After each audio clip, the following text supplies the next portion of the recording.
राग दरबारी किस प्रकार की कृति है? तो उपन्यास है राग दरबारी, तो ए ऑप्शन बिल्कुल सही जवाब हो जाएगा।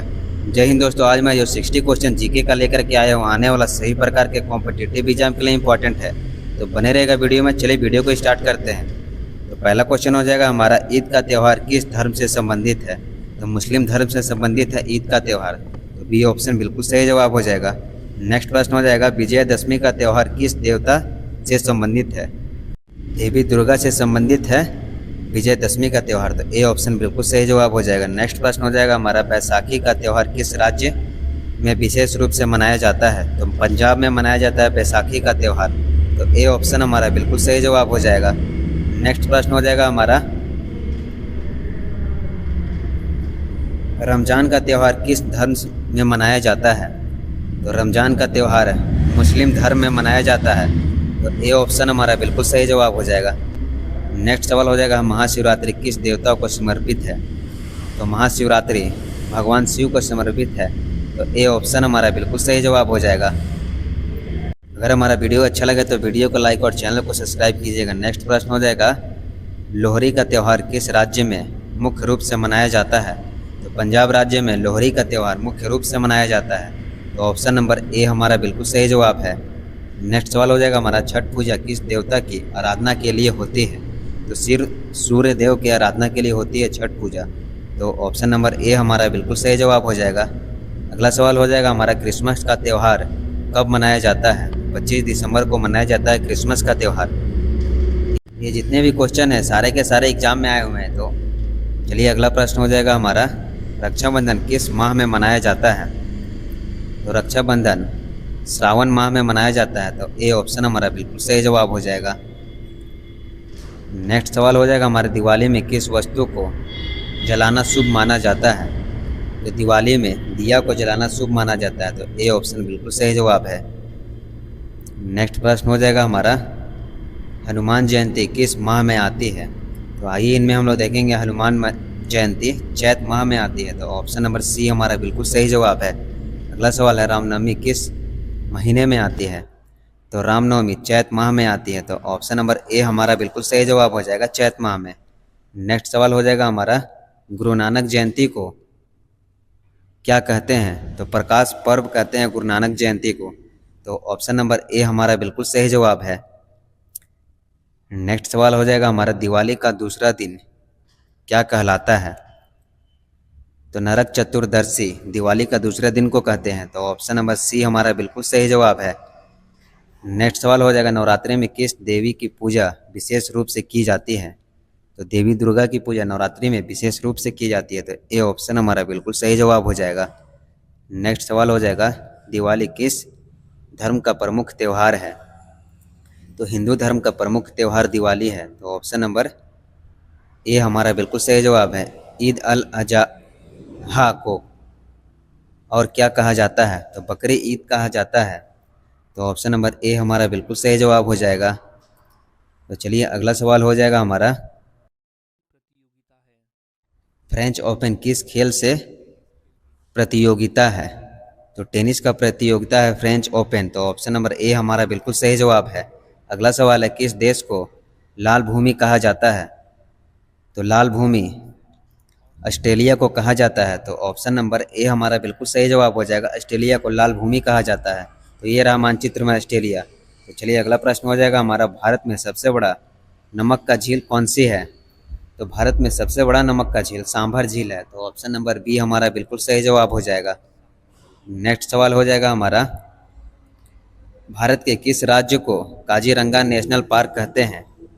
तो भारत के असम राज्य को काजीरंगा नेशनल पार्क कहते हैं, तो ऑप्शन नंबर ए हमारा बिल्कुल सही जवाब हो जाएगा।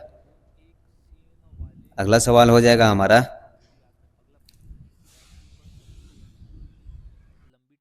अगला सवाल है हमारा, पृथ्वी पर सबसे लंबी तटीय रेखा किस देश में है? तो पृथ्वी पर सबसे लंबी तटीय रेखा कनाडा में है, तो ऑप्शन नंबर ए हमारा बिल्कुल सही जवाब हो जाएगा। ये सारे के सारे क्वेश्चन एग्जाम में पूछे जाते हैं, तो सारे क्वेश्चन इंपॉर्टेंट। तो चलिए अगला प्रश्न हो जाएगा हमारा, किस देश में सुमात्रा और जावा द्वीप स्थित है? तो इंडोनेशिया में सुमात्रा और जावा द्वीप स्थित है, तो ऑप्शन नंबर बी हमारा बिल्कुल सही जवाब हो जाएगा। तो ये रहा मैप में सुमात्रा और ये रहा जावा। तो चलिए अगला प्रश्न हो जाएगा हमारा, किस देश में माउंट भूंजी स्थित है? तो माउंट भूंजी जापान में स्थित है। बी ऑप्शन हमारा बिल्कुल सही जवाब हो जाएगा। तो ये रहा जापान में माउंट भूबी। नेक्स्ट प्रश्न हो जाएगा हमारा, किस देश को सूर्य का देश कहा जाता है? तो जापान को सूर्य का देश कहा जाता है। तो ऑप्शन नंबर ए हमारा बिल्कुल सही जवाब हो जाएगा।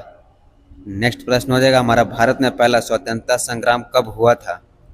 तो भारत में पहला स्वतंत्रता संग्राम सन 1857 ईस्वी में हुआ था। भारत में पहला स्वतंत्रता संग्राम।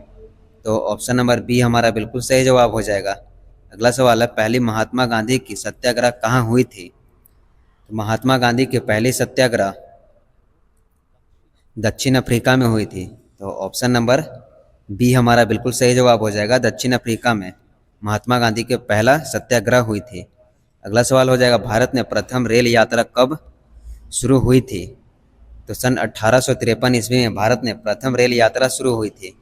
तो ऑप्शन नंबर ए हमारा बिल्कुल सही जवाब है। तो बने रहेगा वीडियो में। चलिए नेक्स्ट प्रश्न हो जाएगा हमारा, भारत का राष्ट्रीय नृत्य कौन सा है? तो भारत का राष्ट्रीय नृत्य भरतनाट्यम है। तो ऑप्शन नंबर बी हमारा बिल्कुल सही जवाब हो जाएगा, भरतनाट्यम। नेक्स्ट सवाल हो जाएगा हमारा, कथकली नृत्य किस राज्य का प्रमुख त्योहार है, नृत्य है? तो केरल राज्य का प्रमुख नृत्य कथक है। तो ऑप्शन नंबर ए हमारा बिल्कुल सही जवाब हो जाएगा। कुचिपुड़ी नृत्य किस राज्य का है? तो आंध्र प्रदेश राज्य का कुचिपुड़ी नृत्य है। तो ऑप्शन नंबर ए हमारा बिल्कुल सही जवाब है। नेक्स्ट प्रश्न हो जाएगा हमारा, तो चलिए अगला सवाल हो जाएगा हमारा, भारतीय नृत्य में नाट्य शास्त्र किसने लिखा था? तो भरत ने लिखा था भारतीय नृत्य में नाट्य शास्त्र को। तो ए ऑप्शन हमारा बिल्कुल सही जवाब हो जाएगा।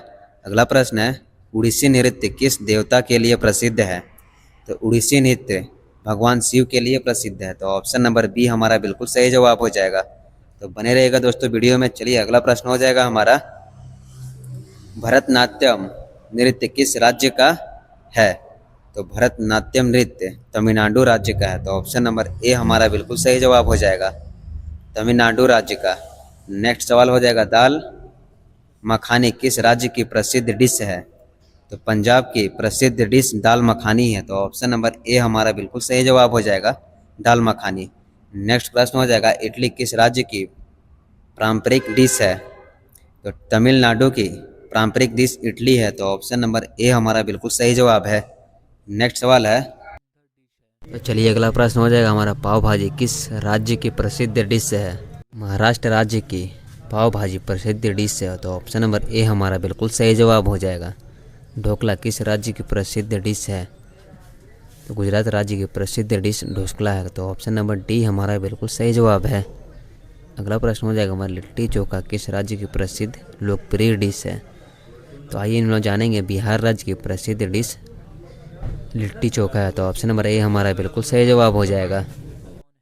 तो अगला सवाल हो जाएगा हमारा, गोदान पुस्तक के लेखक कौन है? प्रेमचंद गोदान पुस्तक के लेखक है। तो ऑप्शन नंबर ए हमारा बिल्कुल सही जवाब है, गोदान पुस्तक के लेखक। तो आइए अगला सवाल हो जाएगा हमारा, गुलाम किताब किसने लिखी थी? तो मुंशी प्रेमचंद ने गुलाम किताब लिखी थी। तो बी ऑप्शन हमारा बिल्कुल सही जवाब है। तो अगला प्रश्न हो जाएगा हमारा, गीतांजलि के लेखक कौन है? तो रविंद्रनाथ टैगोर गीतांजलि पुस्तक के लेखक है। तो बी ऑप्शन हमारा बिल्कुल सही जवाब हो जाएगा, रविंद्रनाथ टैगोर। तो चलिए अगला प्रश्न को देखेंगे हम लोग, मधुशाला पुस्तक के लेखक कौन है? तो हरिवंश राय बच्चन मधुशाला पुस्तक के लेखक है। तो ये ऑप्शन हमारा बिल्कुल सही जवाब हो जाएगा।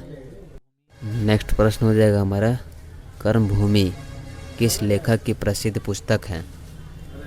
तो Munshi Premchandra option number A हमारा बिल्कुल सही जवाब हो जाएगा।